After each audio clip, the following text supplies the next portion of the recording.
Hi madam, మా బేబీకి 3 months. 3 days నుంచి కోల్డ్ కి మందులు వేస్తున్నాము, అయినా కూడా గర్గర్ సౌండ్ తగ్గట్లేదు. ఏం చేయమంటారు? Hi, this is doctor Krupa. Welcome to my OPD queries.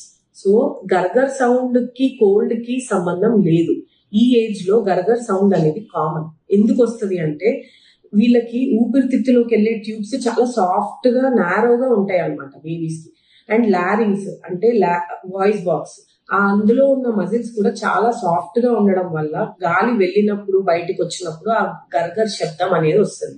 With age ఒక 8 to 9 months వరకు అవి మెచ్యూర్ అయిపోయి మజిల్ స్ట్రాంగ్ అయిపోయి ఆ శబ్దం ఆగిపోతుంది. దీన్ని మనం లారింగో మలేషియా అంటాం.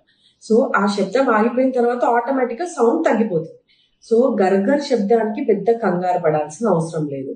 మరి ఎప్పుడు భయపడాలి అంటే గర్గర్ సౌండ్ తో పాటు నోస్ బ్లాక్ అనిపించిన, రన్నింగ్ నోస్ ఎక్కువ అనిపించిన, బాగా ఆయాసపడుతున్నా, పాలు సరిగ్గా తాగకపోయినా, బరువు పెరగకపోయినా, యూరిన్ సరిగ్గా వెళ్ళకపోయినా, బాగా వాంతులు చేసుకున్నట్టు అనిపించిన ఇమీడియట్ గా పీడియాట్రిషియన్ ని కన్సల్ట్ అవ్వాలి. I hope it helps. Thank you.